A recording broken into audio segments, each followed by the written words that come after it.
Հետո խաղաղությունը կզել չի։ Խաղաղությունը ձեռք են բերում, ոչ թե մուրում են։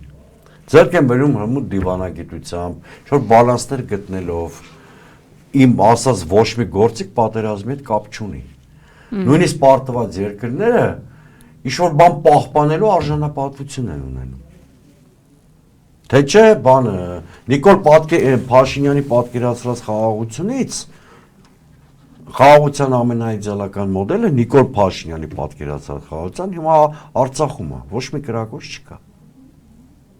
Դա դուք եք հասկանում, պարոն Սուրենյան։ Չէ, ես շատ հարամաչելի ժողովրդին բացատրում եմ։ Շատ հարամաչելի ժողովրդին բացատրում եմ։ Երեք Ֆիդանը գինը ասել է։ Այն խաղաղության, որ Նիկոլ Փաշինյանը ընտրելու պարագայում լինելու է։ Ադրբեջանական պայմաններով Սյունիքի ճանապարհի օտարումը։ Երեք շատ հստակ առանց դիվանագիտական այլևայլությունների եւ տողատակերի Հական Ֆիդանը բացահայտել է այդ պլանը։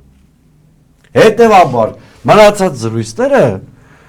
Ֆիդա բանին Փաշինյանի խաղաղասեր ներկայացին Նիկոլը ընդհակառակը մահաբեր է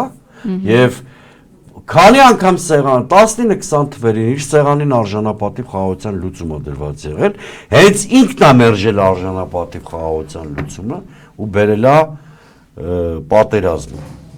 Պատերազմի ընթացքում առնվազն 2 անգամ հրադադարի հնարավորություն է ունեցել, հենց ինքն է մերժել ավելի արժանապատիվ հրադադարը, ստացել ենք ավելի վատ վերջաբանով պատերազմ։